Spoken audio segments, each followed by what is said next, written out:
allow the two It's okay. It's okay. Off your mic. It's okay. Off your mic. Chai! Now wow, people wey suppose talk through to power don't off mic. And if we talk, now 500,000 they go summer us, call them hate speech. But fear not, Maiyegun don't come. Ingo torchlight every corner, nooks and cranny of all these bad people where they spoil our country.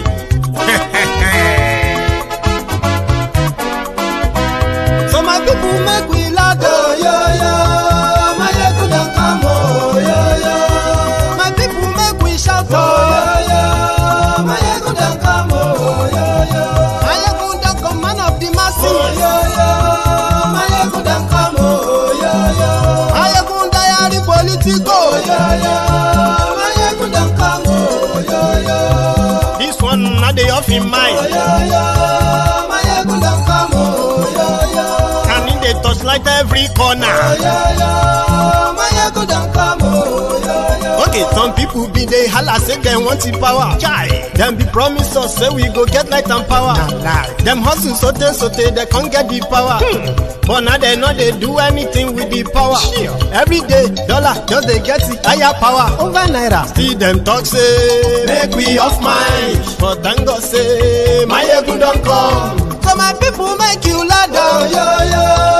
Maiyegun don't come, oh, yo, yo. My people make we shout, oh, yo, yo.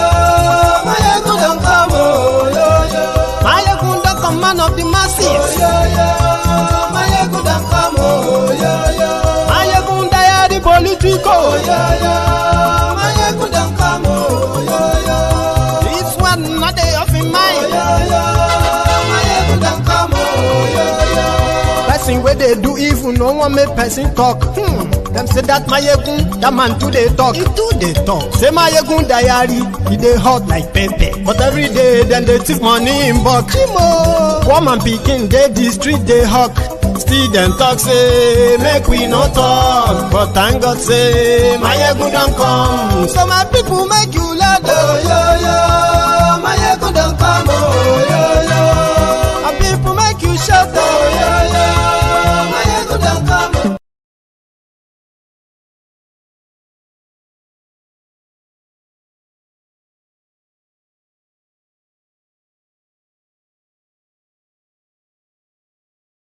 Àwọn mọ̀ làmọ̀ tó dòdòdò.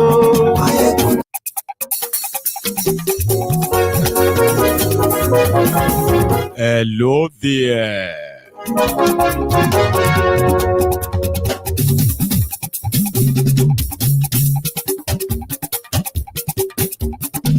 Maiyegun làwọn mọ̀ làmọ̀ tó dòdòdò. Maiyegun diary, Maiyegun number one. Maiyegun làwọn mọ̀ làmọ̀ tó dòdòdò. Good morning to you, good afternoon to you, and good evening to you from wherever you are watching from. It is Maiyegun live. Lórí YouTube, Maiyegun diary, Maiyegun number one. gbogbo bó ṣe ń lọ ni Maiyegun já wa sí.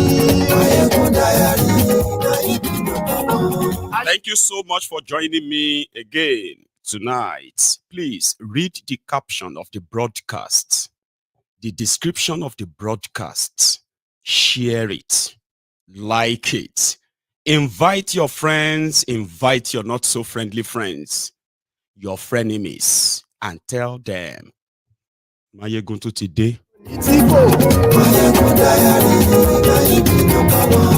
Godfatherism kò sí lọ́rọ̀ Maiyegun. Maiyegun diary, Maiyegun number one. Every evening you hear that Godfatherism kò sí lọ́rọ̀ Maiyegun. If you don't understand Yoruba, it simply means anything and everything that has to do with Godfatherism, not just in politics. They are ram to me. Àní ẹ̀sùn ra kì í. Maiyegun ti dé. Maiyegun ti dé. Ọ̀jẹ̀lú ẹ̀sùn ra kì í. Maiyegun ti dé. Àní ẹ̀sùn ra kì í. Some people will ask you, or they will actually tell you to support the government, work with them, and to make Nigeria better. Most of the time, those who are saying that to you, they were either naive, ignorant, or totally stupid.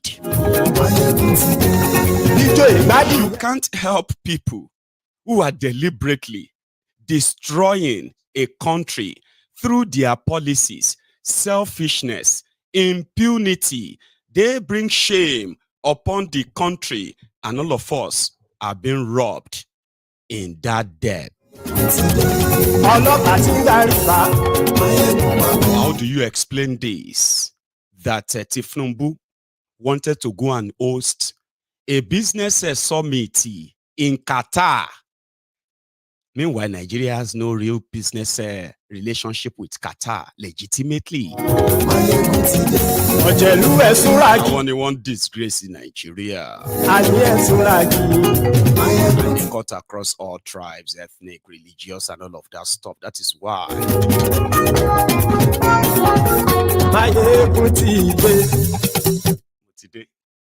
So, normally, if you look at those who love Maiyegun very well, these are people who have, at several times, disagrees with Maiyegun until they realize that if you want to clean a city, you must be willing and ready to clean your family, starting with yourself. And that simply means he who comes to equity must come with clean hands. Clean hand in this regard means wherever you see everyone or anyone that is contributing to this mess that you are seeing today, including those of you who are enablers, okay, they should not be spared. It doesn't matter who they are or where they are from. And in my own book, I do know my audience. I know my audience. I know you very well, all of you. And how? I know that in this gathering, a lot of you have, even though we all agree that things are wrong with Nigeria, okay? However, somehow, due to your bias, this bias, or that person's prejudice towards that person, everyone has different solution. Fine. And because I know my audience very well, I also know that in this audience, that all of us pretend, or should I say, yeah, all of us, I'll use that now. All of us agree that these criminals that have kind of made their names and then a record or track records, not so all of us and all that, right? Somehow we also have the the mindset of cherry picking, to say this one is very bad. This one is bad. This one is not that bad. This one is not bad. So in my own book, every bad is bad. Because the journey that brought all of us to this divisive, almost perished Nigeria today, we all played a role. And that is why I do know that a lot of you love your Nigerian oppressors differently. There are those of you who are comfortable with religious oppressors. They are not the problem, Maiyegun. Leave them alone. Face all these politicians. Let us talk about Buhari. Talk about Obi and all of that stuff. All right? There are those who will say, oh, leave him alone. He's a Yoruba man. Is he the only first Yoruba man that will shake it? You are talking to him because he's a Yoruba. Oh, shut up your mouth. It is because he's a Muslim. I know you don't like Muslim. I know you don't like Christians. I know you know that stuff, right? So people love their oppressors differently.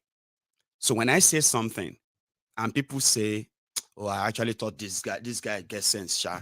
Now he be say I don't touch some bad nerves in you. Something you never thought I kind of touch. Things you felt like they don't matter. That one no matter. Let us face the real one. Maiyegun, leave that one. And that is why when you say you are MaiyegunsDiary Politico, please, I appreciate all the love. I appreciate all the support. And to me, they are unconditional. Do you understand?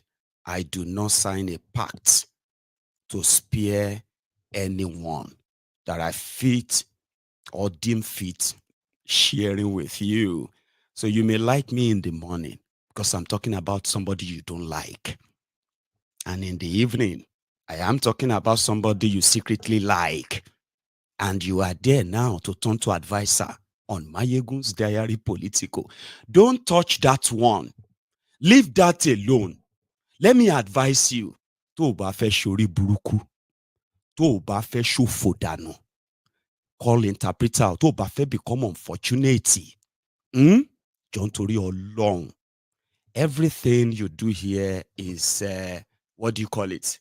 By your own consent. You can take them back. None of your advice on any topic that will tell me to, don't touch that, is not needed. I think I didn't warn everyone before that, right? I just thought I should say that for the sake of posterity, so that you won't be wasting your time here, okay? Because bí Nàìjíríà ṣe bàjẹ́, gbogbo wa la lọ́wọ́ ń bẹ, ọkùnrin gan lọ́wọ́ ń bẹ, obìnrin náà lọ́wọ́ ń bẹ, ọmọdé lọ́wọ́ ń bẹ, àwọn àgbààgbà lọ́wọ́ ń bẹ, bí Nàìjíríà ṣe dàrú, gbogbo wa la lọ́wọ́ ń bẹ. By our actions or inactions, our own secret closet impunity, and everything we secretly, so kind of abnormalities that we have somehow normalized, we all play the role. This platform is to help your conscience, to ask yourself, what is that thing you've kind of normalized? What is that thing you will argue to death? Simply because you have been so conditioned to think like that. You know, kind of, a reformatting system. So we are not going to be friends if you have those things about Nigeria that you are not willing to unlearn. So again, I appreciate all the support, right? So let's get into tonight's charts. You know something? Somebody said, you don't understand Lowombe. There are those who never really cared. You know that mentality of I better pass my neighbor. It's none of my business. At least I'm not one of those politicians. Okay? But at least I do kind of, pay my way around because Nigeria is so corrupt. If you don't pay your way around, you will not go anywhere. It's not my fault that Nigeria is corrupt now. It's my fault that, like I said, your actions, your inactions, when it is time, you will know which role you are playing. You know what I mean? The role of, look on me, what's my business? Today, a lot of you are beginning to know that now, know that everything that goes on in that contraption should be your business. You should be concerned because from that, your comfort zone, you will become uncomfortable when the shit hit the fan. Nobody is going to be spared. Not even me. Do you understand? But if you don't, it's okay. That's fine. Or how Nigeria got to this stage, either by your own actions or inactions. Your I don't care or I better pass my neighbor. Or this idea of bamu bamu ni moyo. Bamu bamu ni moyo. Emi yo mo baby npomo ni kankan. Bamu bamu ni moyo. That is, I am already bellyful. Who cares if somebody else is hungry? I'm all right. It's not my business that they are hungry. So why should that be my business? It's going to be everybody's business. Just kind of, don't worry. People used to live in denial of a lot of things until some reality begins to kind of set in. And you can't deny obvious. You can blame people. You can point fingers. So that's very convenient too. That is what your government is doing. All of you are talking bad about Nigeria. Can't you be patriotic? Meanwhile, they are using every resources that could actually encourage citizens to be patriotic for themselves. Left the population in penury, poverty skyrocketing. People are dying because they are hungry, right? But they are still asking them for patriotism. Why are you cursing your country? instead of you to pray. Do you understand that? No. Now let's get to the business of the day. Okay. The business of the day is that some group of intelligent Lagos boys, they feel like it is time to take some foreign pictures again, photo ops, where Kalu will be shaking people and they will be telling you investors are bringing money to Nigeria. Let me tell you something. One of the things that could have been an advantage of the Muslim ticket to give the impression to the Muslim world that they can trust Nigeria. But what they didn't tell you is that the characters that they popped up as Muslim, these are tainted, poisoned chalice associated with terrorism, drug running, money laundering, career in kleptocracy, kleptomania, ketifnumbu, and others like that. This kind of information, background check, are readily available. There is no amount of hijab or wrapping the head with bed sheets will make them believe you for who you are not. So Kalu went to Dubai, remember? He also, I think he went to this Qatar, where Kuwait. He went to Saudi Arabia. All of this to show to them that he was telling them, Nigeria is ready. You went to UAE. Which airline, a business in their country, flying to your country, they have hundreds of millions of dollars trapped in your bank, not released. And you came with all these people to tell them that they should not worry. You are ready now. When you got there was when they now told you, this is why we caught the tie. This is why we caught the visa, because our businesses can't really survive if all countries are treating us that way. Or if you can release all that money or show the true faith that you will release the money, like by releasing some of it, right? Yeah, we can begin the relationship. That is something that he was supposed to go and find out in Dubai.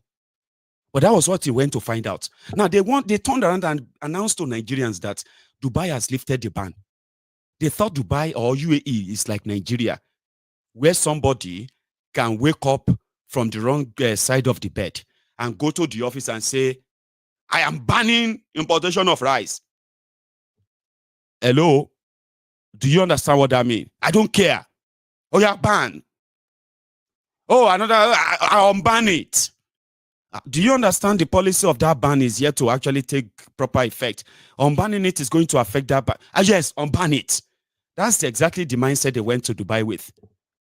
The normal information that should have been provided for the president of a country before you leave that place. They have done all of that secretariat work, all necessary information, including information on your host, their family, his wife, her husband, their children. You have all this information because they kind of open up like you have known them. They help ease up tension in the room because they are doing something about you. So when they searched about Tifnumbu, what did they find? Nothing than his drug career. Nothing like anything relatable. So he went to Dubai to find out that they needed to do something before they can come and talk. Now, these characters, again, they wrote to... Now, this one I opened the leaked memo, by the way. You understand? As usual, people go to release all these things for us. It is a public document. We know still okay? This is the response to the secret request by Tifnumbu's government to go and waste Nigeria's money in organizing what they call business and investment for, it was actually tagged as, what do you call it? It was tagged as promoting, Angono. I'll read down from the start anyway, Angono. They said the embassy of the state of Qatar in Abuja presents its compliment to the protocol department of the Ministry of Foreign Affairs of the Federal Republic of Nigeria regarding the upcoming state visit of His Excellency Bola Ahmed Tinubu, the President of Federal Republic of Nigeria, to Qatar from the 2nd and 3rd of March 2024. And with reference to your notes, blah, blah, blah, which proposed holding a business and investment forum on the margin of Mr. President's visit to Qatar. Now, the embassy has the honor to inform that the Ministry of Commerce and Industry, Qatar, apologizes that it will not be able to hold a business and investment forum as proposed by Nigerian side due to the following reasons. Something they should have actually found out instead of this international disgrace, okay, Nigeria. Unfortunately, there is no any agreement signed between the state of Qatar and the Federal Republic of Nigeria on investment, promotion, and protection. So we don't get any business. We are just in your country to collect visa money, and at the same time to make sure that the interests of our citizens in your country and their businesses are protected. But we don't really get any deal with you people. So it's CLSNCC. The Minister of Commerce and, His Excellency, the Minister of Commerce and Industry will be carrying out official mission outside the country during the upcoming visit period. The state of Qatar will be hosting a web summit. They wanted to hold a web summit instead of hosting Kolu during the suggested period, and the state authorities will be preoccupied with this event. The embassy of the state of Qatar avails itself of this opportunity to renew the protocol department of the Ministry of Foreign Affairs of the Federal Republic of Nigeria the assurances of his highest consideration that was sent to them 2 days ago. So how did he make it to the public? Don't ask me. It's already a public document. So you hear that? And that is just to tell them that, listen, we don't want to really do business with you. We're having a web summit where people are going to discuss web security and the web business opportunities and all that. We don't want to meet with you. Sorry.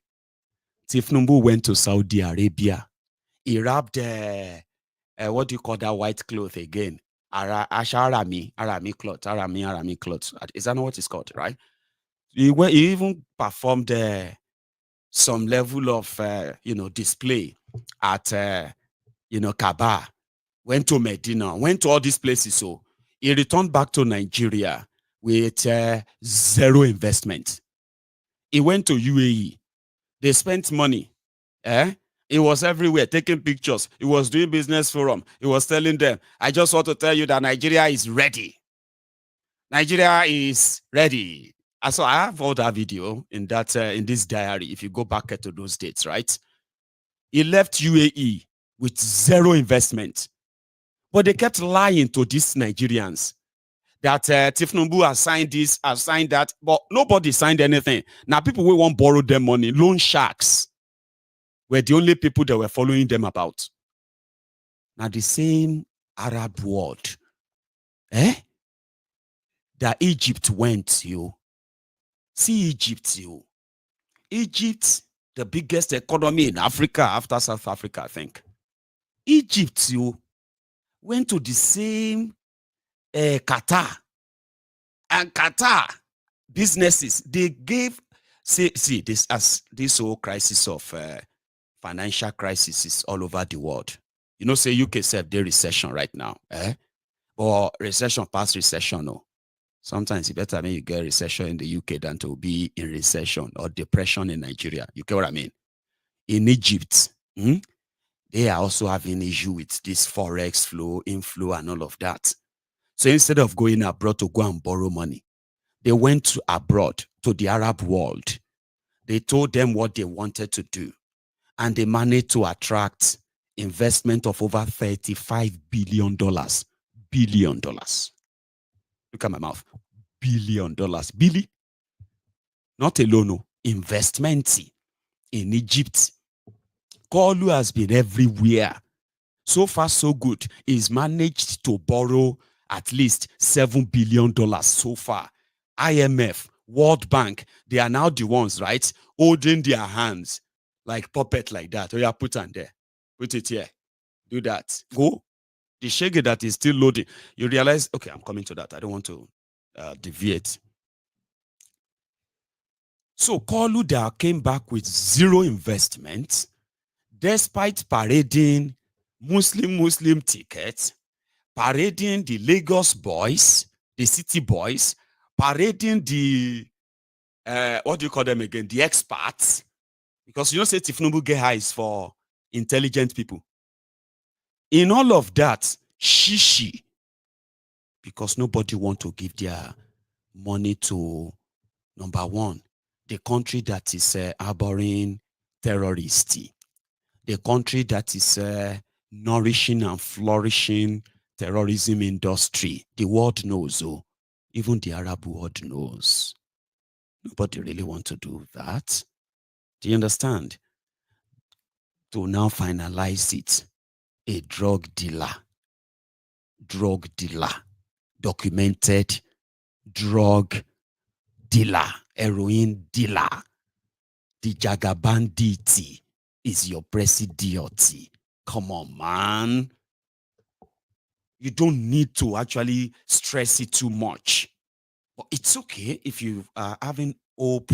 All this one, hope is here. Food is here. Tell your children, hope is here. That's all you have. Vibes. And inshallah, continue to ask yourself, why is it difficult? How come? It's because people like Maiyegun continue to talk bad about it. It's not me. I'm not the drug dealer. No, it's not me. Honestly, like how could it be me? I'm a victim, for God's sake. Like, Abi, I'm a victim. Look at me. Look at you. We are victims, huh? I didn't push drug. I didn't rig elections. I don't have dementia. I'm not, it's not me. Their actions are these are things that are bouncing back. I am a victim. We are victim. Help us. Please, world, help us. That's what we should be doing. You should be everywhere and say, anywhere you find yourself, you just scream, help me, help me, help me. And if they say, what's wrong with you? You just say, well, because I'm from Nigeria. Help me, help me, help me. You say, why? But what's going on? You all right? So no, I just thought you don't understand. Like, I will not allow you to. Hey, help me, help me, help me, help me, help me, help me, help me, help me. If they carry me, they go, we are not know. Help me, help me, help me, help me. It should be us. But you are there pointing finger at me that I am the one alerting the world of what they already know, when we are all victims, for God's sake. I'm not going to play victim, good. But I'm just going to keep pointing all this out for posterity's sake. So they don't want to meet with a call. Go and do your homework well. And you can come to Qatar for vacation. Nobody's going to give you their money. You know what I mean? Yeah, maybe some people can come around if they can see what they can loot from Nigeria, natural resources wise. And they can come around like a deal. For example, deal like using your crude oil, $12 billion worth of crude oil. In 5 years' time, that $12 billion worth of crude oil is going to be worth $36 billion worth of crude oil. That's how much it's going to be in 5 years. I'm a speculator. I just speculated that now. That's what it's going to be in 5 years, the worth. Or some people will give them $2 billion, which they don't steal already. Then they will give them another $1.3 billion. And they said they should pay them back. If they don't pay them back in 5 years' time, they will take the crude oil. $36 billion worth of crude oil. About now. So I will continue to point that out, because they are the real enemies. Okay? But yeah, going forward from the same indecisive, inefficient, I'm looking for all those in adjectives with incompetent characters who are taking or making decisions that are going to that keeps affecting the lives and livelihood of millions of people, right? You remember when they came in and it's like subsidy was gone. There was actually no real plan. Can you believe that? Like somebody just came and said, well, it's gone. They were like, what you just did now, Baba, you just kind of declared sort of a fatwa, like death on all Nigerians, so Baba. Is it that serious? It's very serious. So entire time is all in chaos right now. Things are like escalating right now. Things are going like mad. Okay, what do you think we should do? I don't know. I think because you make a very good decision, sir. That's a very, very strong, bold decision, sir. So we are not going back on that. So what do you think we should do for them so that they cannot? Maybe we should tell them that we'll give the poorest of them money. So to calm them down. Maybe we should give them food. Right. That's a brilliant idea. But you know, some of them are going on Christmas, New Year. Maybe we should pay their transportation. Oh my God. You are a genius. Yes, that's going to be our plan for removing subsidy. Then everybody is waiting for the policy that will now make them sort of not feel the effect of subsidy removal. They are still waiting. They are still waiting till now. Because there was never any plan. It was the same thing. Gang. They don't remove Azumo, the president of Niger Republic. Bah. Call you. Yeah, what's that? Who is that? Baba, they don't remove a president of Niger, sir. Breaking news. Call me the move tanky. We are going to start war with Niger. Yes, sir. Immediately, sir. They started moving tanks to the border of Sokoto. Immediately. He started feeling like a jagun. He started feeling like a soldier. A relic, they dragged him into a house. They said it's an ECOWAS house in Abuja. And he started rolling out sanctions. Time will you, for God's sake. Baba, we are not talking about South Africa. Niger, your neighbor. The one that they born before you. Nigeria. Nigeria. Anyway, it doesn't matter. Baba, which side of the bed did you wake up from? They started grandstanding. Oh yeah, cut off electricity. What? Did you think this through? I was here. About Bakus, they were watching me like you are watching me right now. They said I didn't know what I was talking about. Shut up your mouth. Nigeria is more powerful than Niger. They started comparing the soldiers in Niger with soldiers in Nigeria. They started comparing, they said Nigeria have fighter jets. Niger doesn't have. They said Nigeria have tanks. Niger doesn't have more than 2. Nigeria have this. They started they didn't know that the real war is not physical. Now hunger. They didn't know. And we were telling them, have you considered this and that? They don't remove subsidy anywhere. Want to develop a war? Did you think of this and that? Shut up your mouth. We know you are not a patriotic Nigerian. We know that you always don't like Nigeria. Instead of you to support Nigeria, they're not going to shoot one gun, no. Before all of them begin to scream of hunger. Oh, they mark everybody. You go enter, even you, where's a bit type? To tell Maiyegun to shut up your mouth. I scream, I will be a grip. War of hunger. Or was the war of weapons law? Did you understand that they said there is no bomb that can bomb away hunger? Kosi? Just 6 months after. They suffered it in Niger too. But instead of that, to neutralize these revolutionaries in Niger or the coup plotters in Niger, the revolutionaries, it escalated that they got support from their own neighboring brothers, and they also got support from outsiders too. They caught the bluff of Nigeria. Very soon they are about to dredge River Niger. They will block it. Shebi Boko Haram, they blow all your transition line, blow up all your Shiroro and the rest of them. There will be no water to water anywhere anymore. Now then you go come know say you don't murder the mother that murdered your mother. It isn't a joke. You were expecting bomb. You were expecting. They said, we'll take Niamey in 4 hours. I won't weary. You were typing. That's a big day.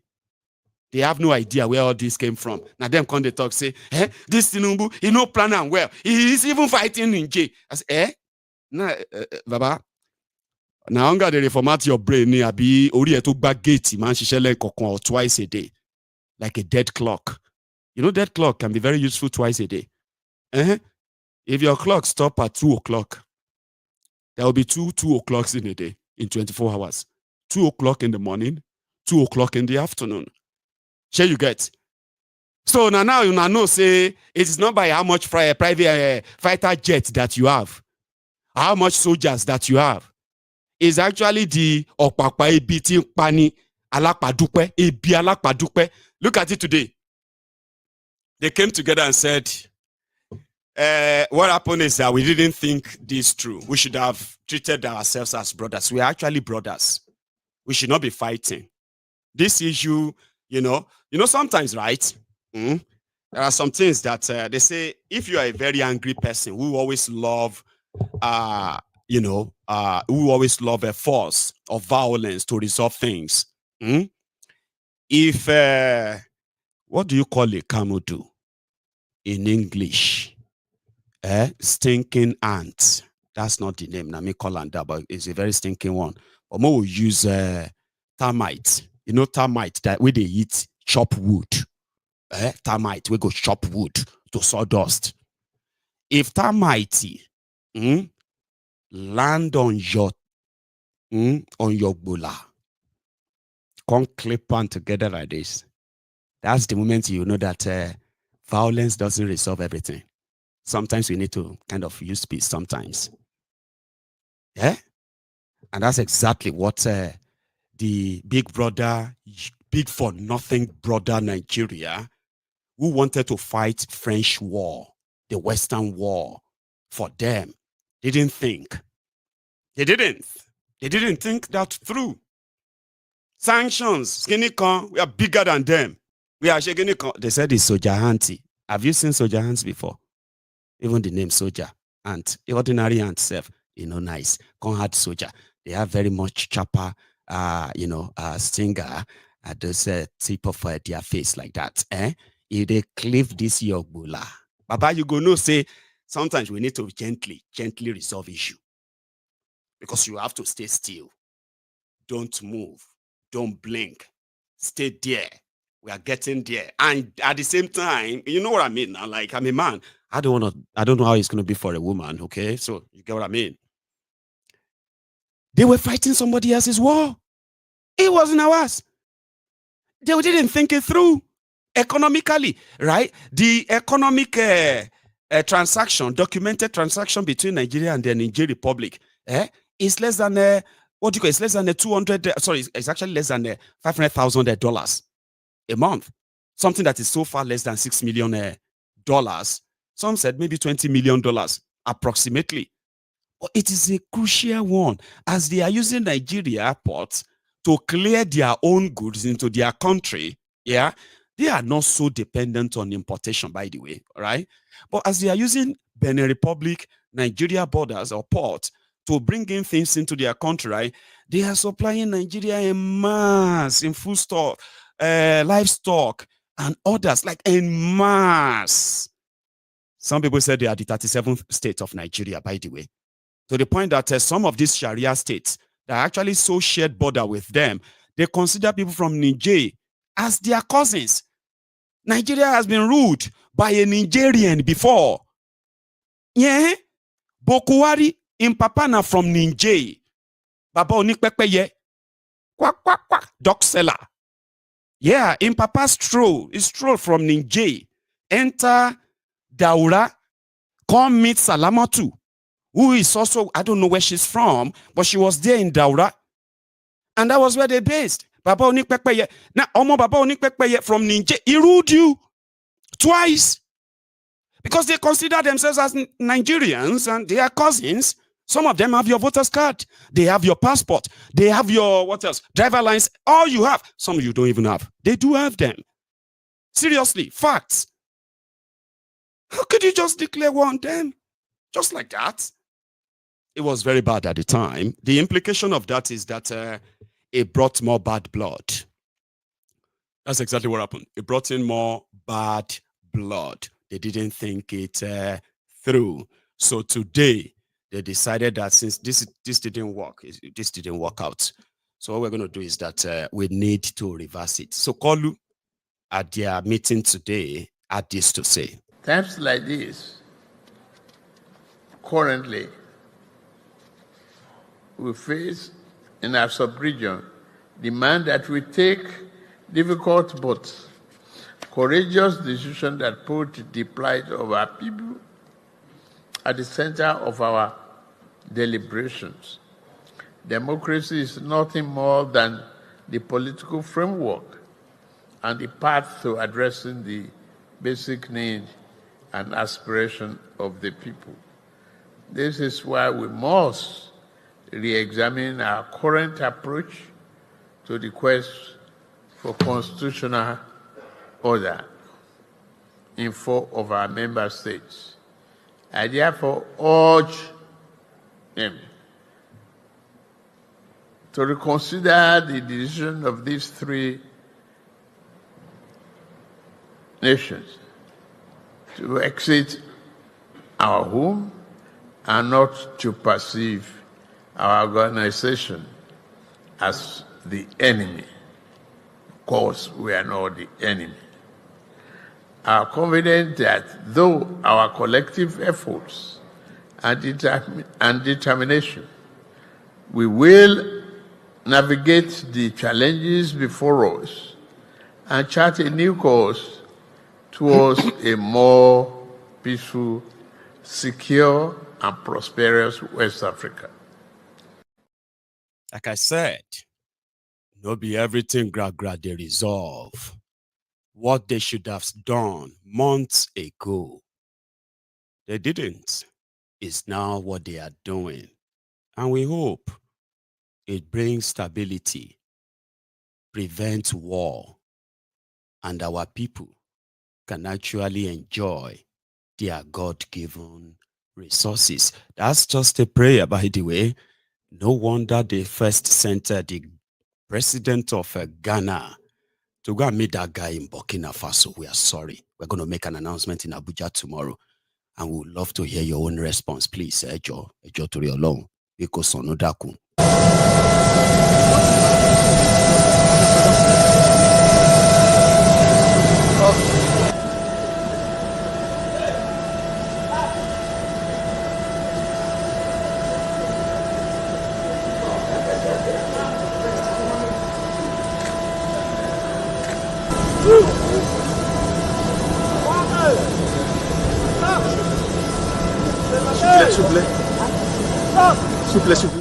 You know, it's like they won't shake him.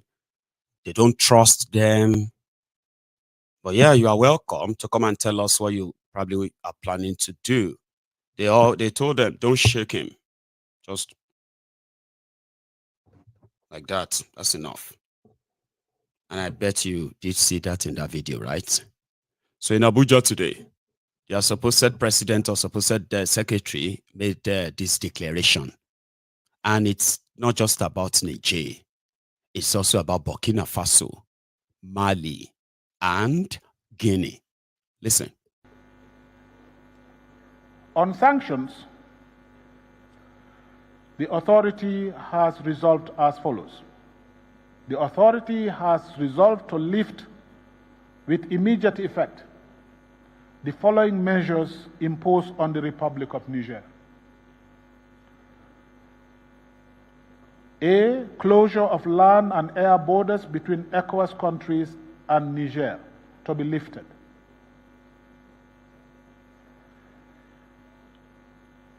No-fly zone of all commercial flights to and from Niger is to be lifted.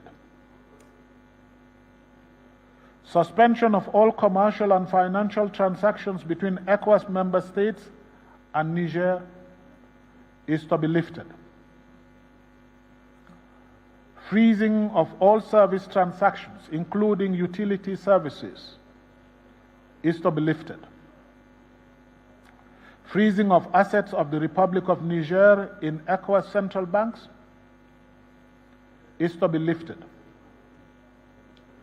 Freezing of assets of Niger state and the state enterprises and parastatals in commercial banks is to be lifted. Suspension of Niger from all financial assistance and transactions with all financial institutions, particularly EBRD and BRID, is to be lifted. Travel ban on the government officials and their family members is also to be lifted.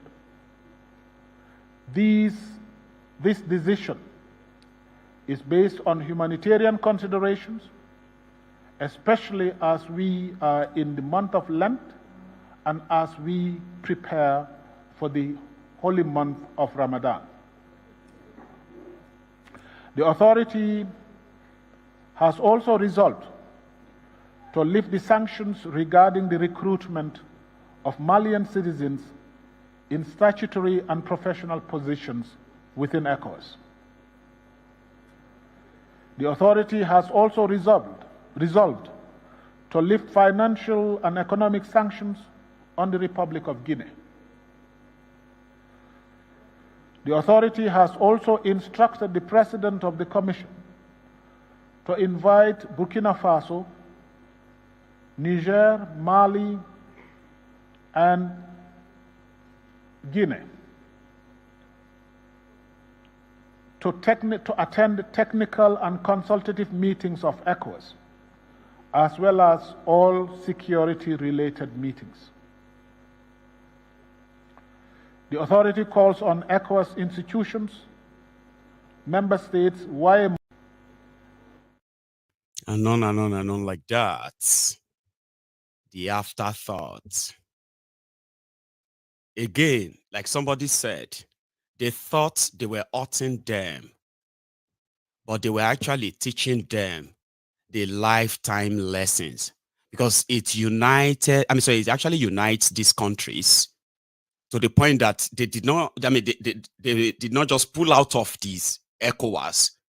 They shunned African Union, the compromised organizations. They teamed together to merge their security, economic interest together. These guys were now contemplating starting their own unified currency, trade stuff, and all of this have been put together, right?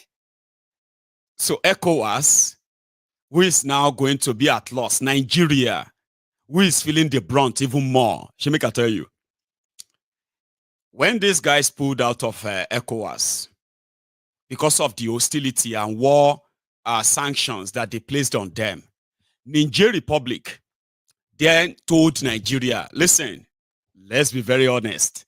We are not brothers. We are just neighbors.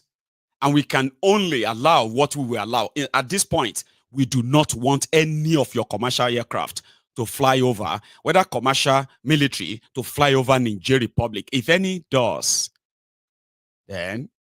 So this singular announcement would affect Nigeria economy, job losses, business closure, because it has automatically added an extra an hour or two to your flight schedules, which goes along with all the operational airlines in that axis.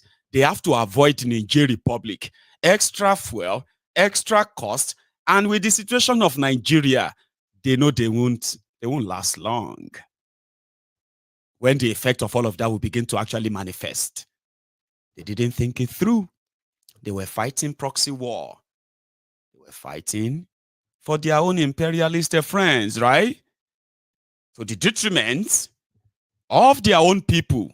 People were in the hospitals when they cut off the electricity to Niger Republic. Nigeria cut off electricity to Niger Republic. That's a total declaration of war. And I remember when all of us were like, we are not part of this, so we know that this guy never was elected as president. This guy, bought his way in, fought his way in enough that it's pretty much like a state capture. It's more or less like Nigerians are defeated, like more or less like a captured people. So when it takes all this decision, when it makes all these actions or takes all these actions, right? What happens is that the consequences of these still bounces back on the rest of everybody in that contraption, even if you're outside it.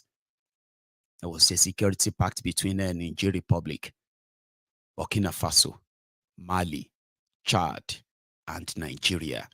These are like the borderline where those Tuareg, Sahel terrorists who are migrating down south, okay, these were the routes. These were the countries they would have to pass through before they get to their real target, Nigeria. So because of this, Nigeria gives them a lot of money. Yeah, historically, they give them a lot of money to ensure that they kind of keep all these terrorists at bay, except the ones that have been cleared for Nigeria, which indeed is also an arrangement, by the way. So when Niger, Mali, as well as Burkina Faso said they are cutting ties with the ECOWAS, you know what they did? They told them, listen, any terrorist that is passing through their borders, as long as they are not stopping to stop at their borders or stop in their country, they have no problem with them. They go. Where are you going? We are going to Nigeria. Please continue until they leave their path. All of these are pointers to the fact, to the same thing. The Armageddon. If nobody stop these criminals, Baba, if you no stop them, they will end all of us. Actions like this. However, they say, yeah, we're wrong. Of course, we haven't also heard from these guys what their response is. If they kind of believe them, or if they don't. Sorry, guys, on Facebook. Somehow lately, I don't know if that's a new thing. Okay? Facebook will leave my video on, and it will drop all of you. Yes, you will be saying it to yourself that MaiyegunsDiary Politico on Facebook has stopped. It has stopped. No, it hasn't stopped. What Facebook did or they do is that they will just drop all of you. The video will still be there, playing or recording, but none of you will see it anymore. And they did that 3 times last night. They've done it already tonight. So if you are still watching me on Facebook, the ideal thing is to go onto YouTube. Okay, it's the same thing. You are just here watching and listening, right? On Facebook, right? Go on YouTube and search for Maiyegun. You can do the same thing and you won't miss any bit of it. I can't guarantee that they won't stop it again in another few minutes. They are doing it. And I don't know why. I do not know why.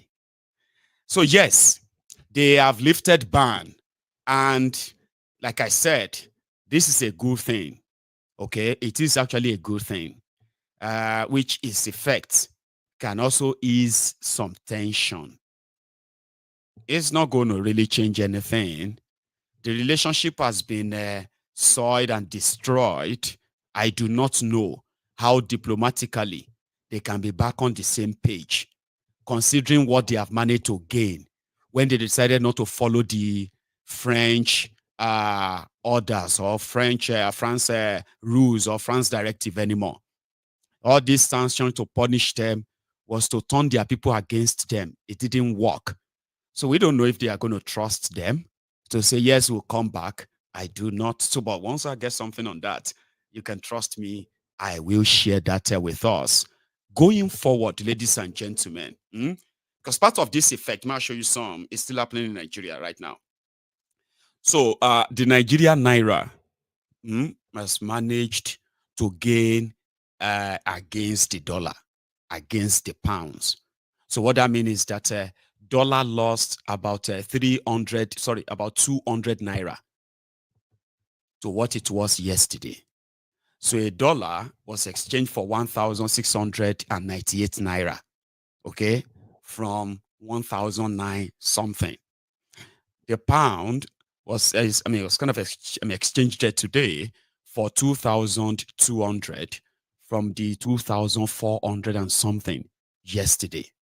And according to those who are following this up, they want you to clap.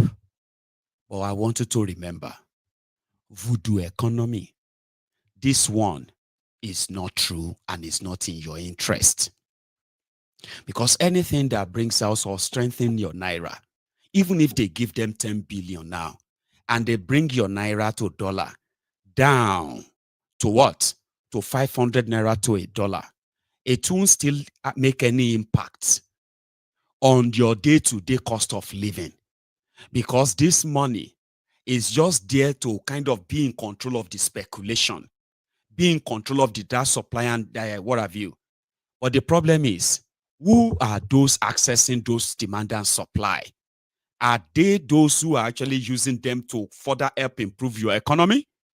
Are they those who are having access to this? For example, now, when somebody who brought in petroleum, for example, petroleum last month at the exchange rate of 1,600 naira to a dollar, okay, and is already going to 1,900. When they finish with that supply, all right, okay, hang on. You know, with that 1,600, when they want to kind of split the cost on the final purchase, I mean, the buyer, you will feel it in the price, Abi.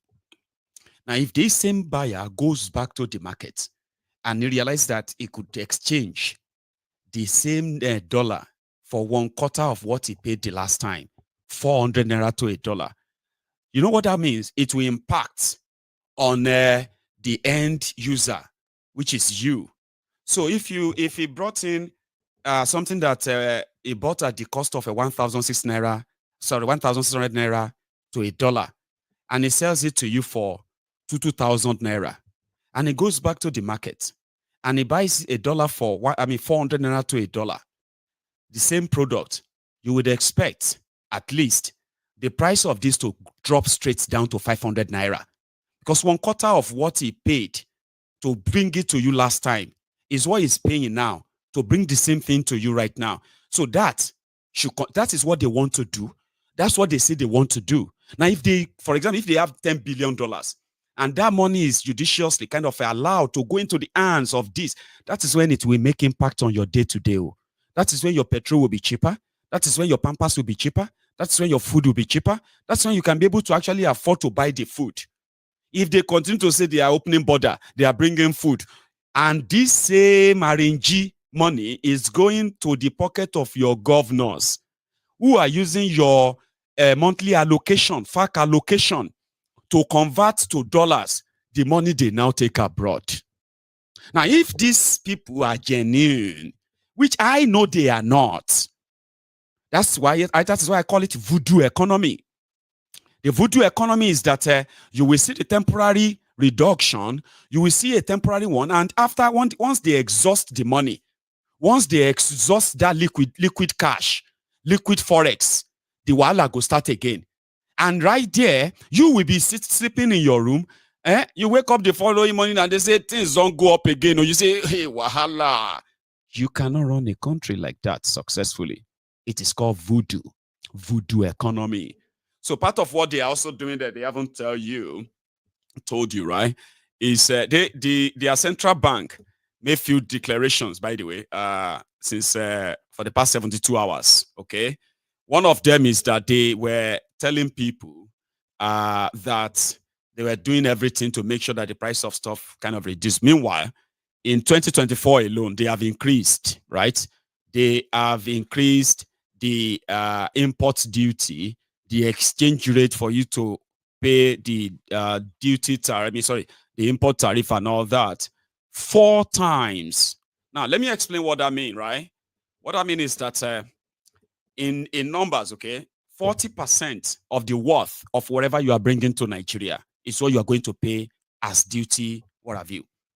So let's say you bought a car in America, and let's say you got a car in the US or in the US would be better because it's left drive or so, right? Left hand. So yeah, and the car is worth, for example, $20,000 US. So when you get to Nigeria, the ideal money that you are supposed to pay with all this increase is going to be 40% of that worth. Therefore, Nigeria is now charging import duty almost in dollar. But this is how they do it. Okay, if you have dollars, you pay them in dollars. If you don't, you will have to pay them equivalent of the dollar value. So if 40% of $20,000 for example, $20,000, right? Let's say 40% of $20,000. This is, for example, I'm very terrible in mathematics, by the way. Okay, let's say 6,000 or 6,500, or even maybe like 8,000. Now, let's say 8,000 naira is $8,000 is the 40%. That's how much you are going to pay on that car, because they were generating money. That's how they do it. This year alone, they've made it up to 40%. They still keep going. Now, here is the problem. Now that the dollar to naira exchange rate was going to the gutters, you that bought a car and then you have to pay $8,000. What you do is that they will now tell you, multiply 1,000 by 1,700, 1,800, and all of that. As the speculators are changing the price, the same speculators, BDCs, they are blaming. As they are changing the price of exchange rates, Nigeria Custom is also increasing their own. So this put a lot of businesses into serious problems that some of you probably have no idea yet. The reason why a lot of stuffs you are buying today are so expensive that you can't even afford them, Nigeria government contribute to that. They are not helping you. As the economy is going worse, they are increasing the target of the customs. So this issue of exchange rate, Nigerian Central Bank had to come out and say, okay, you know what? We are not going to do that anymore.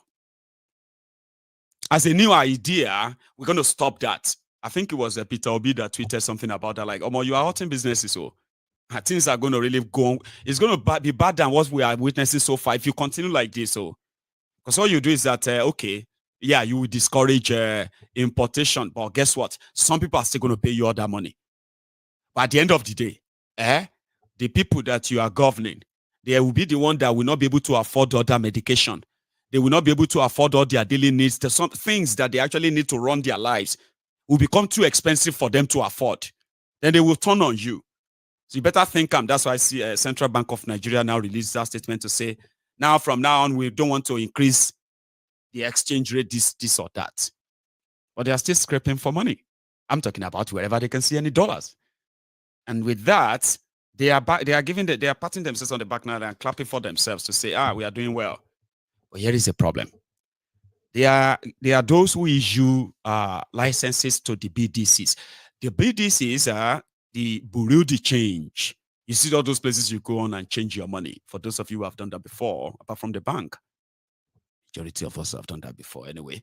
There's not a crime in that, because these people were licensed. All right. So as they were going after those who were trading on Binance, and they banned them in Nigeria, so they went after the BDCs too. But that is a problem. No, okay, maybe not a problem, but there is actually a concern. I'll tell you now. Let me say thank you to Rashid. Abdul Rashid, Zibili, God bless you. I had to leave that your super chat on, or else I'll miss it. Thank you very much for that, your kindness. I appreciate it. Okay, I do. Thank you very much. And thanks to all of you as well who are still here with us. And thanks enough that Facebook is still on, Abi. So yeah, thank you very much to every one of you who has been around. Please take a moment and like the broadcast, okay? Just like it. And if you haven't, if you have already done that, that's fine. Don't do it again. Just like it once. If you do it second time, you're going to take your like back, okay? Then share the broadcast and possibly sign up enough that you can sign up on YouTube, okay? Use your email, sign up on YouTube. It's so easy, all right? Then you can be able to indeed like Maiyegun's video, share the video, and subscribe too. Try it. Try it. Anyway, so they issued another statement to the BDC. So now there were So yesterday or 2 days ago, when they released that, when they ban crypto, ban Binance, blame them for Nigeria Naira crashing. The tweet on your left from one of these faceless social media influencers from northern Nigeria, I believe, they were happy. Thank you very much, Mr. President. Then the tweet on the right, and those people who are there should be arrested. Okay, you remember? Okay, may I read them? Thank you, President Tinubu, for banning Binance to crash dollar. All the apps that have been manipulating our naira should be banned, and those involved be arrested. Police should start mounting checkpoints in the country and asking people to unlock their phones for search. It was great, great idea. Then when they read the announcement about the BDCs, when they hear that BDCs operators in Nigeria, they will need another set of verification, and they are, you see how they were, and you know something, BDCs in Nigeria is dominated by the Northerners. They are the currency speculators, currency changers. It is their job. The corruption and collapse of financial system in Nigeria paved way for the BDCs. Even though some people say that there are some BDCs like that abroad where you have the money market, the money this and that, that's different, okay? So that's what they want to do now. They are now saying that all of una BDC operators, you either go digital or you go home. There is no more round tripping. You can no longer give more than $500 to anybody. You can no longer change more than $500. And if you change $500, you must have a portal, you must have a website, you must have a digital account that we can track all of that payment. And every money allocated to you, the one you buy, the one you got, and everyone in your vault, you must be updating them every day. We must know how much you have in your vault. So you must go digital. Aboki must begin to build websites and also apps that will be monitored by Tinubu and his Lagos boys. That is not going down well with the Arewas. They are targeting us. This is where Tinubu is targeting them. Because which kind of thing be this? BDC operators are not the ones that floated Naira. Federal government did so. The value could be determined by market demand and supply. The attempt to clamp down on the BDCs, who are largely Northerners and Hausa Fulanis, stands condemned. There is no checkpoint. There will be no checkpoint for the BDCs. Everybody, they will not be arrested. Their houses will not be searched because they are Hausa Fulanis. And now, they are in fact targeting them. They are targeting us. These Yorubas are targeting us. I told you that some of you, you are obsessed with the Igbos. May you continue to suffer indignation, depression, heartbreaks because of your obsession. And if you are an Igbo man or woman who is also obsessed with the Yorubas, Yoruba this, Yoruba that. When you look at Tinubu, Yoruba this, Yoruba that. When you look at this APC, Egbekegbe the murderers, Yoruba this, Yoruba that. So you too, open your two hands. In your obsession with Yorubas, in your depression, and then in your frustrated life, right? May you continue to enjoy the pain. You know something about bigotry is that it knows no tribe.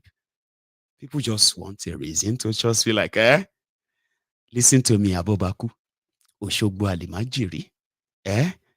Listen to me very well. Lagos, what do you call it? The crumb eaters, the crumb chasers, the ass lickers, the all-risers. You bad idiot. You bastards, the bad idiots. Look at me. In this your obsession with the Igbos, Igbo this, Igbo that. Me, I am telling you, you need to pay attention more and get yourselves ready and stop being so scared. You see, waiting you go face, the real war you go face, now from these people. Now, two types of people, they northern Nigeria. Okay? You have the Sharia one, and you have the ones that will explain it to you. Do you understand? The fanatic Sharia one. I kill you. Say, if you are a non-Muslim, you are infidel. Do you agree? If you agree with me, great. You don't agree with me, I kill you. And that one will come to explain to you that no, in Islam, right? What happened is that you should try and understand that he's just saying to you that his opinion and all of that. That one could explain to you. We have them from the north. And that is why inside the APC, Egbekegbe, you also have the CPC, our Yenidi jihadisti from the Sharia North, represented by Bokwari. Then you also have the ACN from the regional champion, the Lagos landlord, kleptomaniac jagabanditi, the jaga addicti, aṣíwájú àwọn olè, aṣíwájú àwọn gbéwìrì, aṣíwájú àwọn agbèrò. And these two merged together. They said they will rescue Nigeria. The first part gave you terrorism. The second part is giving you weaponization of poverty. You get that? You still don't get it. Forget about it. You would have to be worried about these people because they are not used to this. And it's not in an attack on the north. They themselves, now the people will say, then kill 3 Yorubas.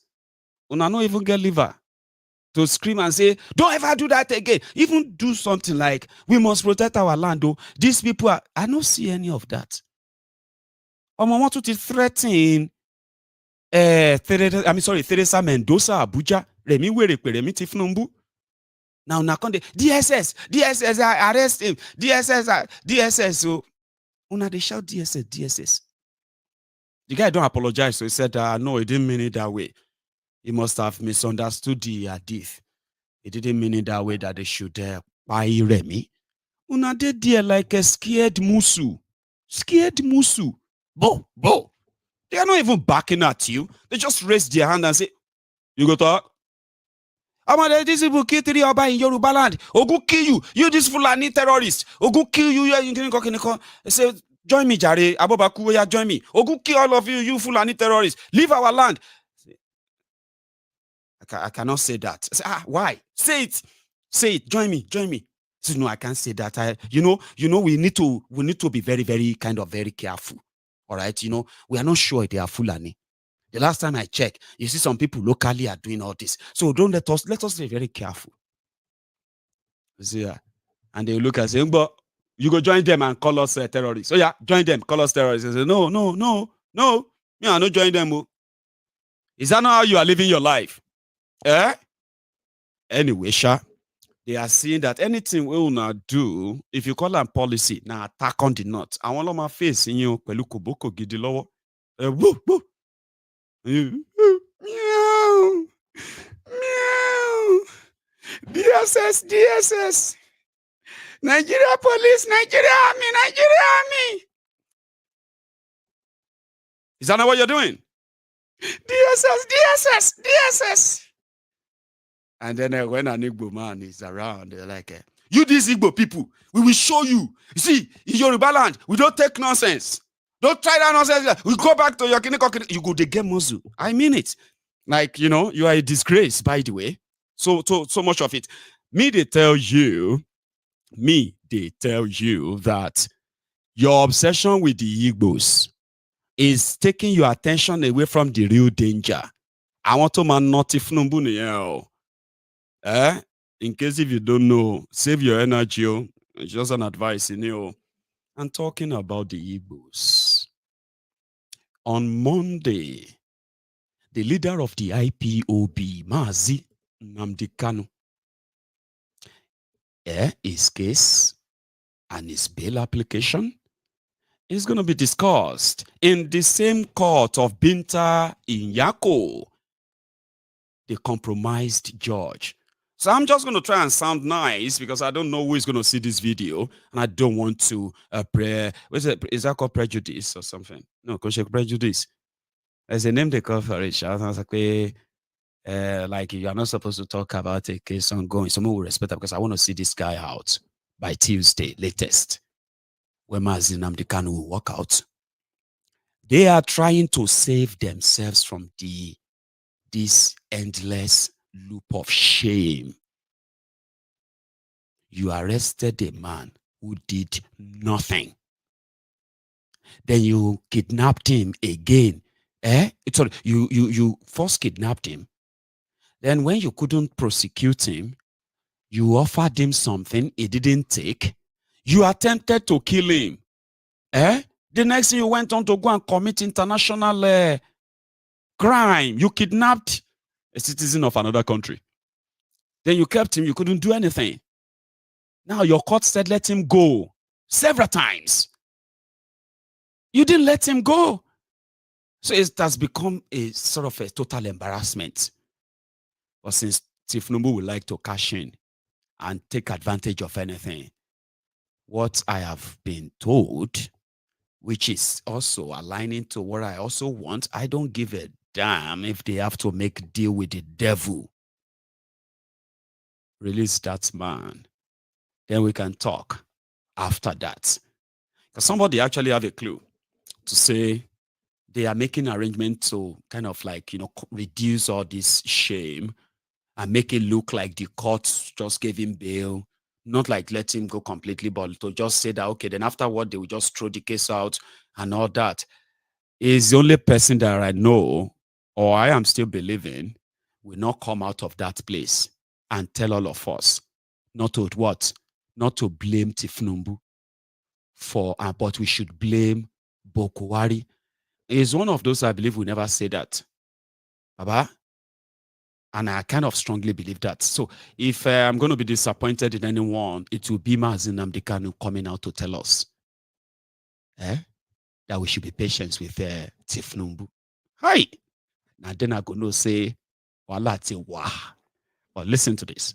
Let me start by saying that the entire trial of Nnamdi Kanu, to me, this is me speaking, I think it's a needless exercise.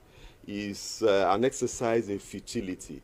The government is busy making monsters out of Nigerians, pushing Nigerians to the wall and pushing a lot of persons to the wall. I do not think that it was proper in the first place, given the fact that the government has a lot of issues on its table to deal with. The issue of poverty, the issue of hunger, and so on and so forth. For the first time, if my memory serves me right, this will be the first time in the history of this country where Nigerians, one of the most populous countries in Africa, and one of the richest countries, if I'm not mistaken, in the whole world, will be protesting and asking the government, protesting and saying that they are hungry. Protesting.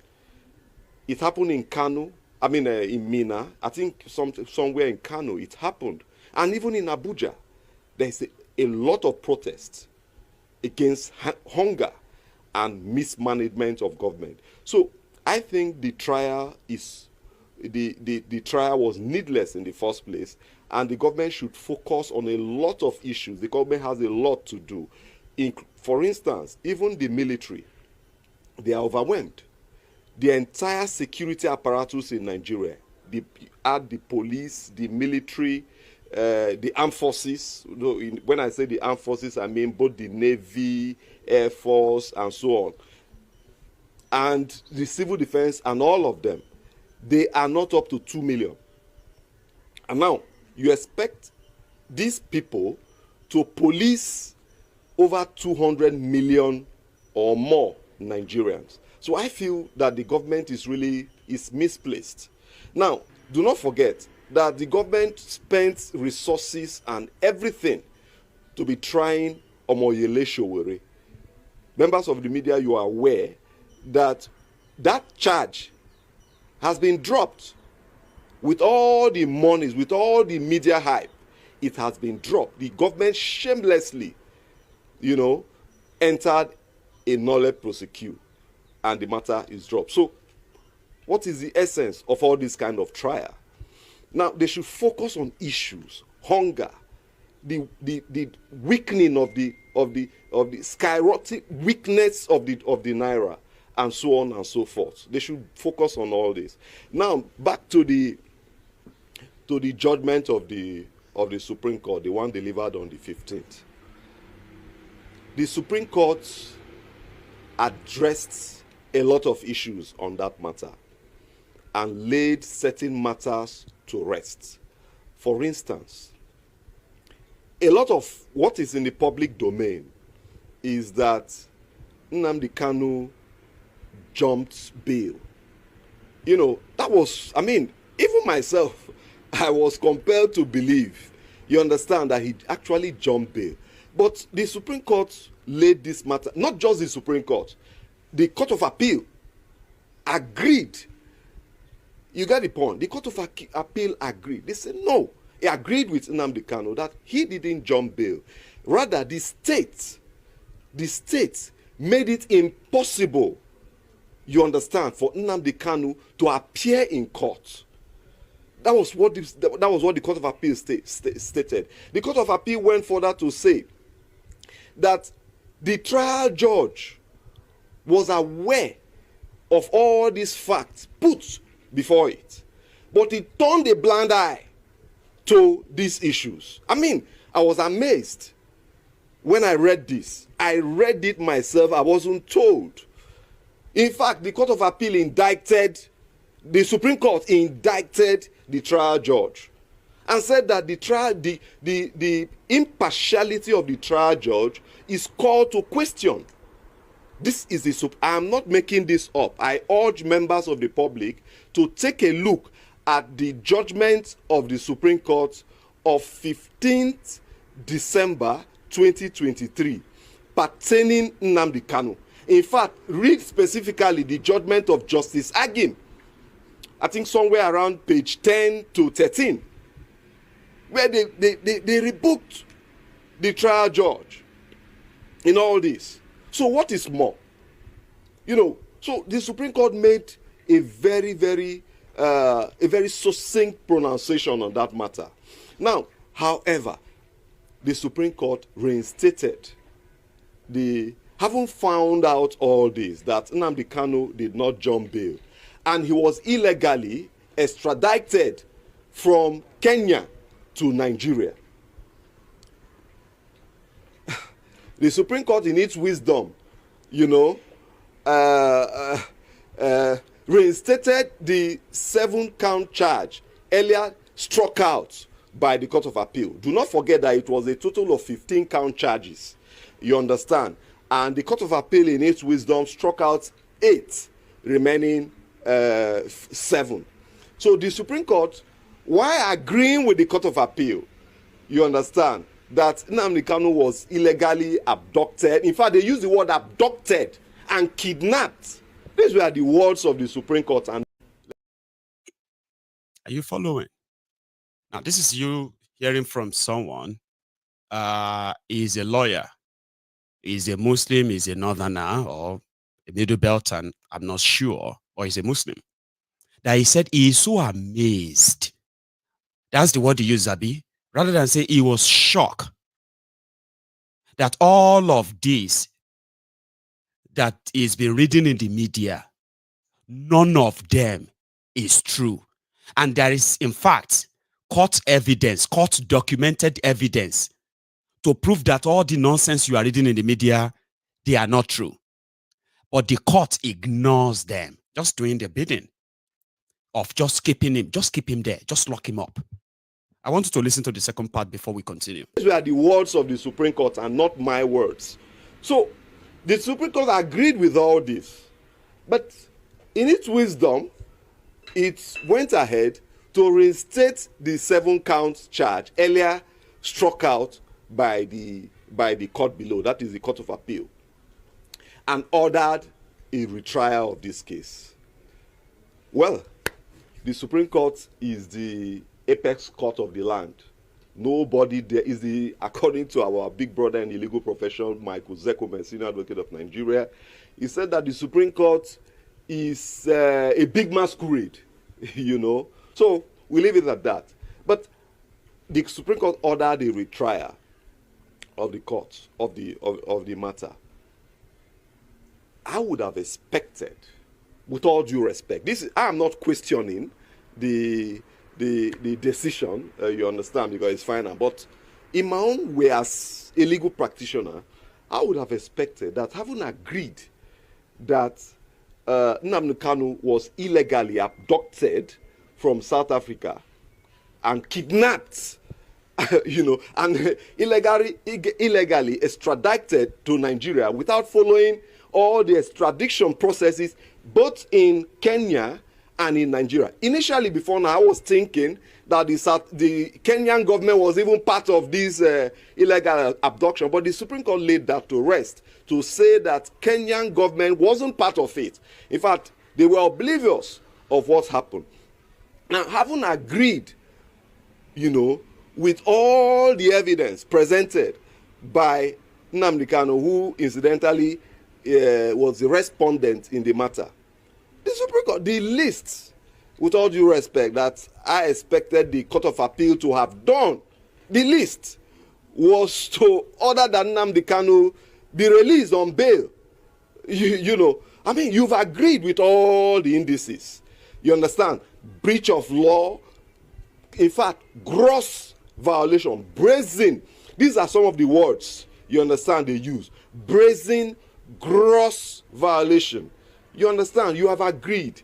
Due processes was not followed. You also agreed that due processes is sine qua non, is very, very important to criminal charges. Not just criminal charges. In every trial, I would have expected that the Supreme Court should have said, okay, go home, so that you'll be coming from your home to the courts. Since you asked for a retrial, go home so that you'll be sane. You'll be the young man will be in his right frame of mind. Because listen, you need to be in your right frame of mind to stand trial. The courts, there are so many judicial pronouncements on this fact. You need to be in the right frame of mind. So the Supreme Court would have asked him, go home, make sure you come from the home, your house, to the court at any time you are needed. The Supreme Court, before I conclude, also acknowledged the fact that as at the time Nnamdi Kanu's home in Abia State, you understand, was when the government, the state, through the military, with its Operation Python Dance. The name is very ridiculous. Python that I have never seen danced. The only thing they do is to spit fire. Spit fire like a dragon, the mythical dragon. Now, the Supreme Court said, as at the time they did that, Nnamdi Kanu was under the custody of the law and not in the custody of the state anymore. So, and that they created a situation which made it impossible, absolutely impossible, for Nnamdi Kanu to be present. In fact, they said that it was only reasonable. Gentlemen of the press, I am not making these words up. In fact, I'm trying to quote the Supreme Court in verbatim. It was only reasonable for him to have escaped for his life and for his mental, physical well-being. The Supreme Court uses the word physical well-being, but I wish to add that even the mental well-being is required for any man to stand this trial. And that is why in criminal trials, when it is discovered that an accused person or a defendant is not in the right in his mental state, they order that trial cannot go on.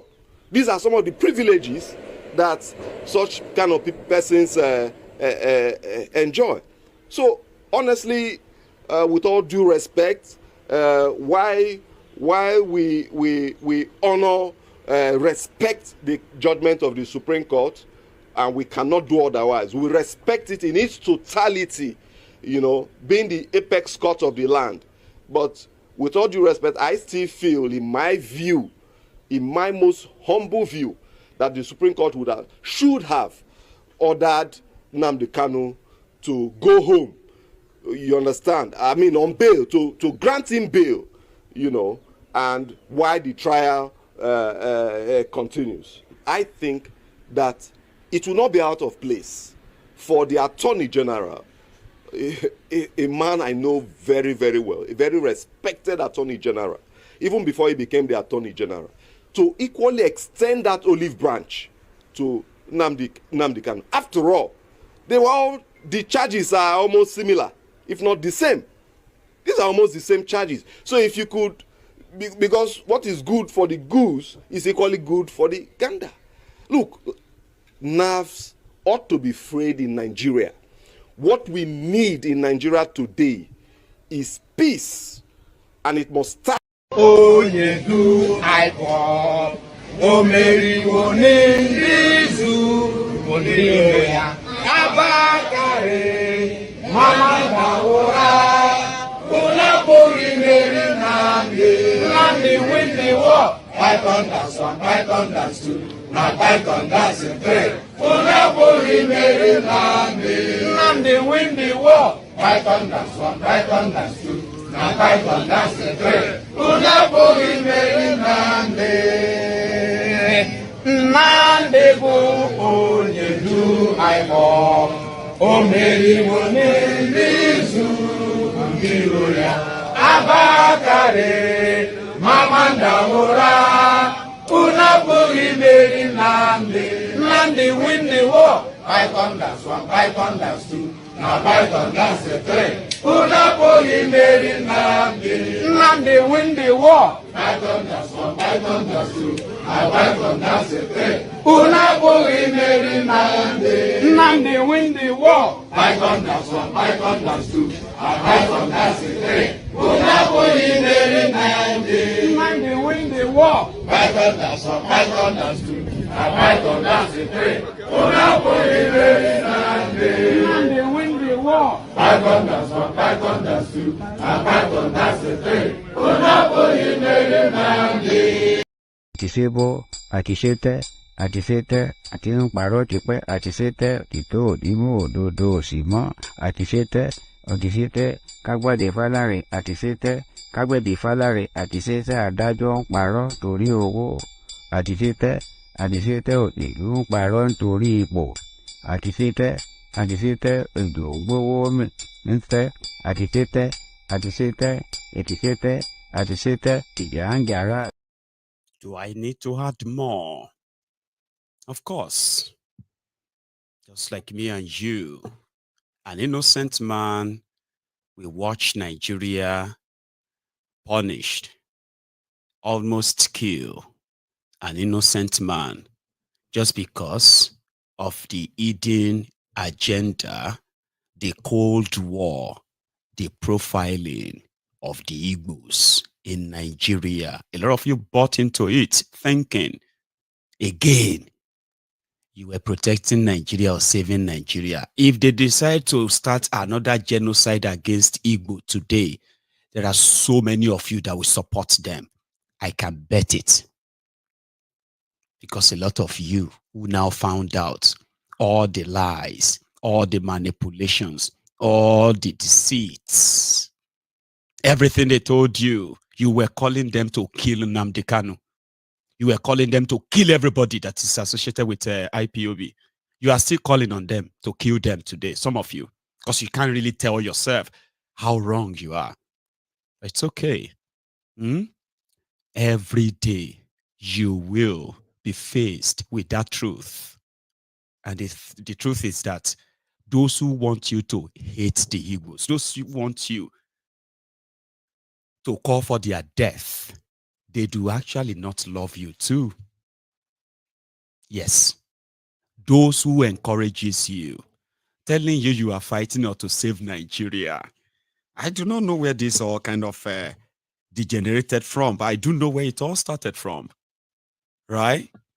Those of you that supported them and wanted these people killed because they are asking for a referendum and they wanted to protect themselves against the Fulani terrorists that some of us are now paying ransom to.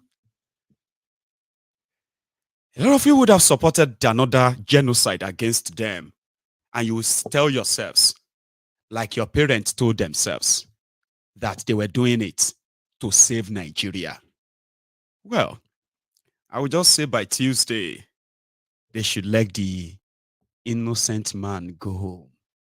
He is not the architect of what is almost killing a lot of you right now. And it's going to be a luta continua, I promise. Is somebody I do not I mean, I can bet, and I pray, I kind of feel like I won't lose, is the one I know who is intelligent enough that will never come out and tell us, to give Tinubu time, or to try to understand him, or to blame Bokwari and leave Tinubu alone. But humans are humans. I am going to try and manage my expectation. Sure you get. But behind the scene, I will put all my money on him. But we will be here. So I want to see him out there by Monday or Tuesday. But like I said before, he has done nothing. Bokwari and his gang, they wanted the Igbos as their trophy, as they killed them, dehumanized them, destroyed their businesses. But despite all of that, they were actually directly and indirectly hurting Nigeria, destroying Nigeria. Look at Nigeria today. So if Tinubu is indeed not inheriting Bokwari's enemies, we would like to see Nnamdi Kanu out of that place by Monday. Latest by Tuesday morning. And then we will talk afterward. So yes, let's go to another one. Talking about those of you, they said they gave money. You remember yesterday it was Makinde, Solo Makinde, Sheyi Makinde of the G-string governors was the one who came out to say they didn't take a dime from Tinubu. What 30 billion? Chima Imad. Akpabioli said Tinubu has given money to your state governors, and the state governors are going to help you reduce your poverty. In Kogi states, in reducing their poverty, see this man's share from customs. Oh yeah. This is the rise from the 30 billion naira. 101 okay, but now. So I said in the afternoon that my expectation was, the calculation I made was based on 2.1 billion. So I will also take the picture of people on queue. And then you could do agronomic mefa no. Mefa no say. So mefa ni so my so it Agolomefa. Baba, you are lucky. Anyway, thanks for reporting. For these women, it's a different ball game. Okay. Mr. President, Bola Tinubu, Bobo wa no vote fún yín o. A rò pé ẹ máa wá assist wa ni. Ibi power o. Ṣebí eri mi nísìn, ẹrù tí mo bẹ́ dé ẹsẹ̀ ni mo fi ṣe. Ó kò yẹ kó rí bẹ́ẹ̀ o. Owó tí mo mú dádì kò lè tó mi. Dé ibi tí mo ń lọ, ìyẹn ni mo fẹ́ ṣe sí. Nísìn, lọ dé ibi báyìí. Ẹ jọ̀ọ́ ẹ ṣàánú mẹ̀kúnnù o. Mẹ̀kúnnù ló jáde ní ọjọ́ yẹn tó vote fún yín. Èmi tó sọ̀rọ̀ yìí, mo vote sí yín kó lè dá fún yín. A sì vote yín. Ibi power o. Ebi power 1,000 ní rice 1,002. The Rika rice 1,002. Lẹ́yìn ìgbà yẹn òróró 5 litre ó di 7,000. Tinubu ṣọ́dá. Gbogbo kan ti wọ́n nílùú. Ebi pa wá. Ẹ ṣàánú àwa mẹ̀kúnnù. Ẹ ṣàánú wa. Kébi má pa wá. Kíyà má jẹ wá.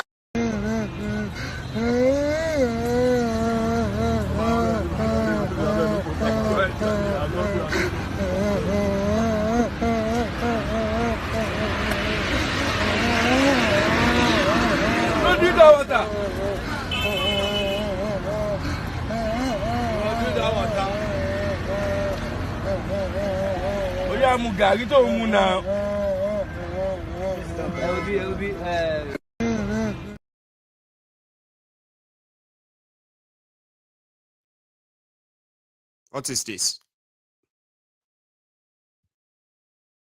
What? What is this? 4 plus 4. Like, what do you call it? Yeah. So everybody should brace up. Now the Sultan explain them better. Okay? In English, those of you who don't understand other languages, right? This is it in English. When things goes on, they themselves won't be able to control it. DJ Baines, thanks so much as well for your own super chat. That's you're far too kind. Bless you, Baba. To make matters worse, we are faced with rising level of poverty amongst our people. Lack of the normal, and I mean normal, sources of livelihood by the common man to have, even if it's one good meal a day, it's lacking. There's that lack of such. And I believe, talking of insecurity, talking of rising level of poverty, are two issues that we cannot, and I mean we cannot sit, fold our arms, and think everything is okay. I've said it so many times at so many fora that things are not okay in Nigeria, and of course things are not okay in the north. We've seen this rising level of insecurity, and we ask ourselves, like I've done so many times, what are the real issues bringing about such rising cases of insecurity? I don't think it's the issue of new government, because new government is continuation of the former government in the same party. What really is the problem?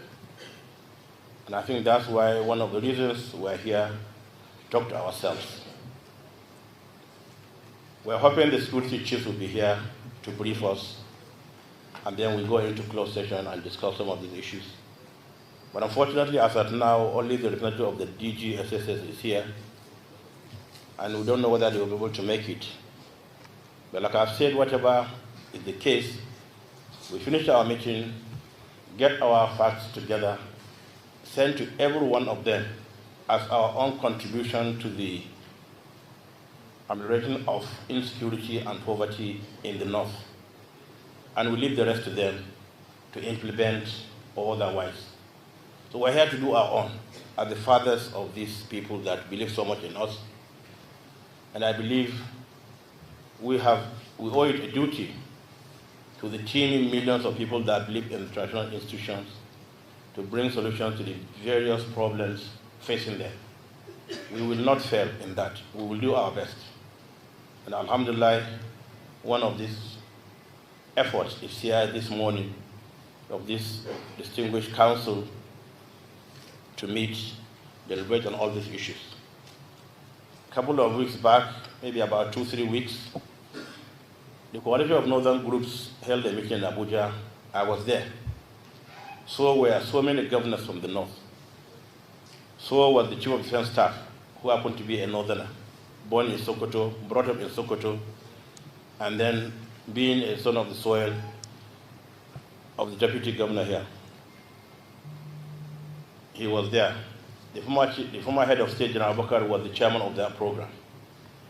And in my comments, I said, I have not seen a gathering of northern leaders so well brought together.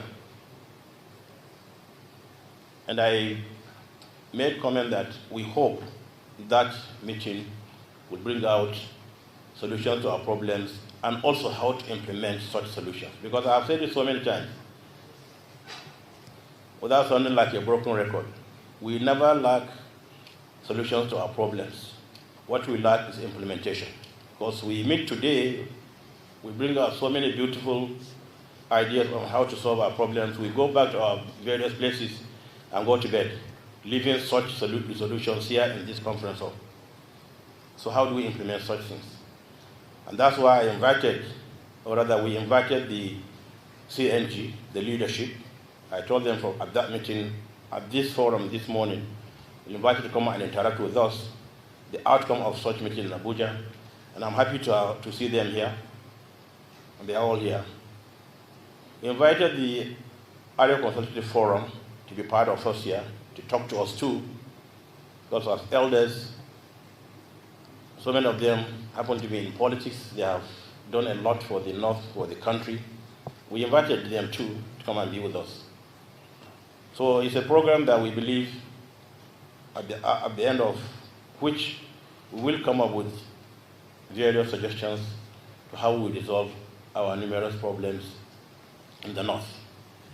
Education is important. So whatever issues you want to bring up here, we must talk about education, we must talk about health issues. And of course, the two monsters that have been harassing all of us here.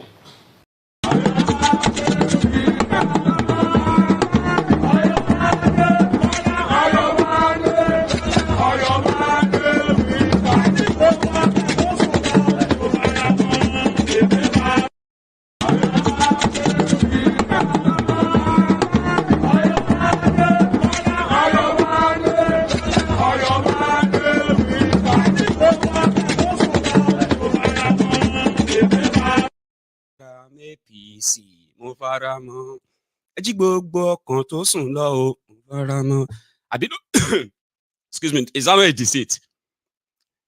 The Sultan that is inviting terrorists, the Sultan that they are calling terrorists are calling head of state, the Sultan that is hosting terrorists that are rejected by their countries, giving them the VIP treatment to speak to young people in order to encourage them further in this fanatic jihadist Islamic mentality. Baba, Sultan, kí gbogbo kan tó sùn lọ o afaramọ́ àti faramọ́ mandate ẹ faramọ́.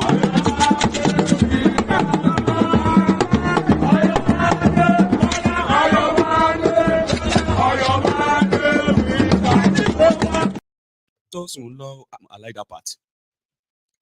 Oku 7 years, by the way. And as for those of you who are still not sure whether Tinubu carry una handicap, whether na Akpabio carry una handicap, where your money, here is what the governor of Akwa Ibom, is it from Akwa Ibom? Because, well, he'll tell you himself. Well, you know that we are in a time where people want to be relevant, and they feel that being relevant is to incite the public, tell lies against government. I know no civil society behave like that. You have to understand how civil societies in other climes work. They tend to balance information. The allocation to government is managed by the State Ministry of Finance. There is a budget and there is always a published account.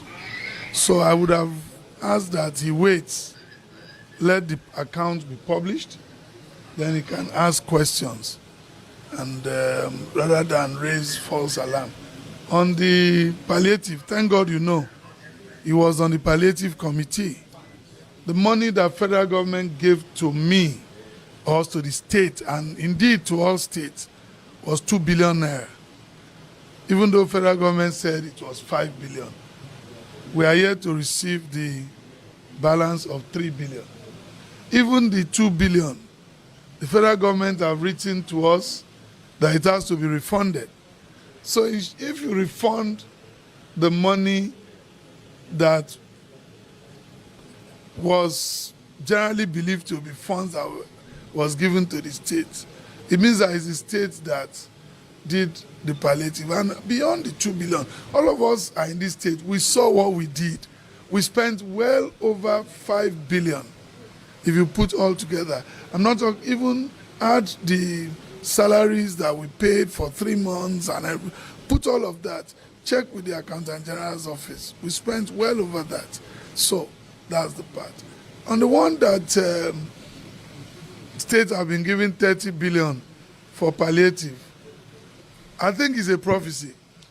And I pray the prophecy will come to pass. And, we are in the States, and our people are there in Abuja. Maybe there is a plan like that. So I join in praying that it should come. It will help us a lot. But as I stand here today, we have not received more than 2 billion naira from the federal government on palliative, and we are made to understand that it was a loan. And this state spent well over 5 billion. We are now getting a bill we have gotten a bill to the House of Assembly to be able to pass so that we start the bulk purchase agency. Bulk purchase agency, the state government wants to do bulk purchase of food and send it to the market so we can be able to stem price of food.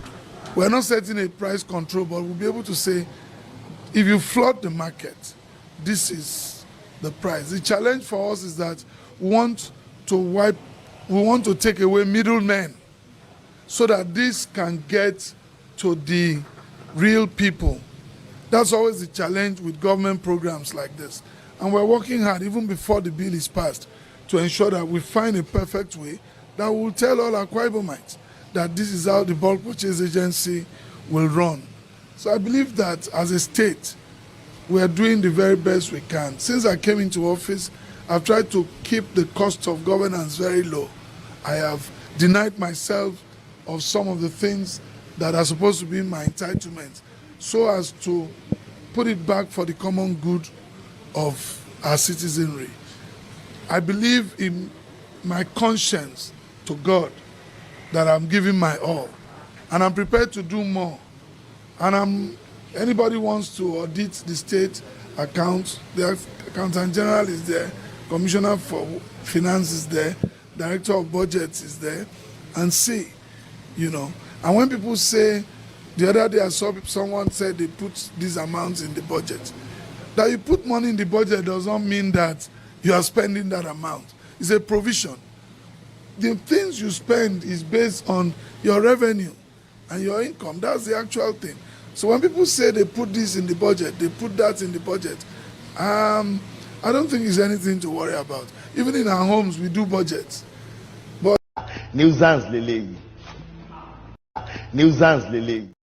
Sure, you get. So they are very good at manufacturing figures from the thin air. Okay. But did you hear about all the audio promises from Tinubu? They told the world that they gave each state 5 billion. They will give them grains. He gave all the senators by 2 trucks of rice and all that stuff. Boshimaru for the next God knows until when. Anyway, I think I should begin to get myself ready to take a course tonight. Can we still actually do that tonight? No, we won't. So what happened is that I am going to see you some other time, because there are a few things I kind of like need to handle as well tonight. But I promise you, tomorrow Sunday, which is the Sunday sermon, I would have enough time for us to actually like react to some of what we have discussed there tonight. I'm so sorry. All right.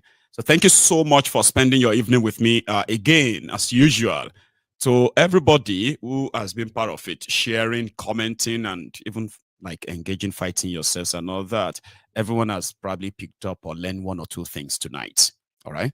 So if you think I have managed to impact maybe some new knowledge, new information or something tonight, then you can leave me with that like on that comment. Okay. We are over we're like over 2,600 of us on YouTube.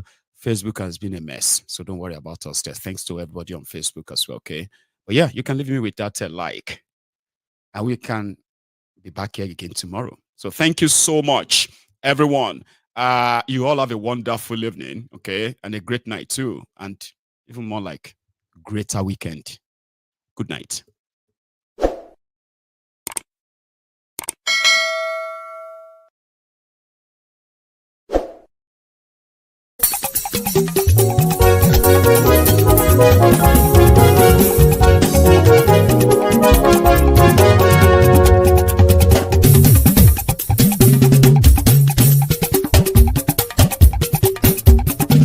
Maiyegun làwa mọ̀ làmọ̀ tó dòdòdò.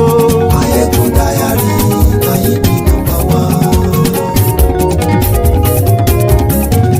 Maiyegun làwa mọ̀ làmọ̀ tó dòdòdò. Maiyegun Diary, Maiyegun #1. Maiyegun ti dé o, ọ̀rẹ́ ará ìlú. Maiyegun Diary, Maiyegun #1. Lórí Facebook, lórí YouTube. Maiyegun Diary, Maiyegun #1. Gbogbo bó ṣe ń lọ ni Maiyegun já wa sí. Maiyegun Diary, Maiyegun #1. Àṣírí ọ̀jẹ̀lú kì í bò níbẹ̀ o. Maiyegun Diary, Maiyegun #1. Bó bá ṣe eré, àní Maiyegun máa wí. Maiyegun Diary, Maiyegun #1. Ó sì tún ṣe eré, wàá gbọ́ níbẹ̀ o. Maiyegun Diary, Maiyegun #1. Maiyegun Diary, Diary Politico. Maiyegun Diary, Maiyegun #1. Godfatherism kò sí lọ́rọ̀ Maiyegun. Maiyegun Diary, Maiyegun #1. Ẹ farabalẹ̀ sẹ́ o kẹgbọ́rọ̀ lẹ́nu o. MaiyegunDiary na him be number one. àní Maiyegun làwa mọ̀ o làwa mọ̀ tó dódòdó. MaiyegunDiary na him be number one.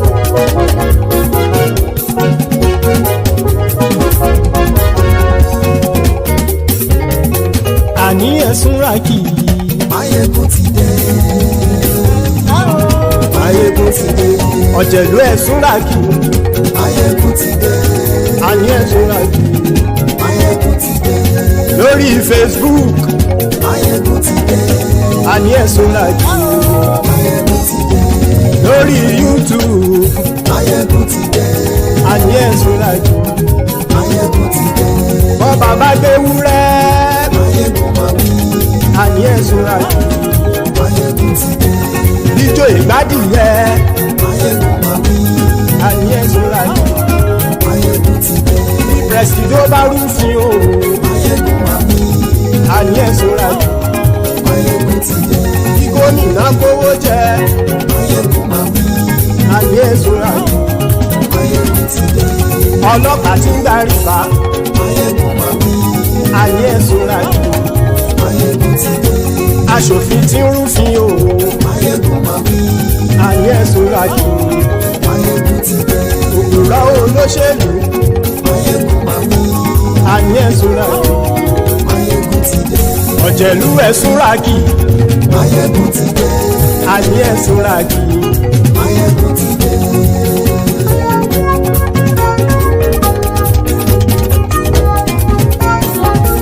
Maiyegun ti dé. gbogbo ọ̀jẹ̀lú ẹ̀sùn ràkì. Maiyegun ti dé.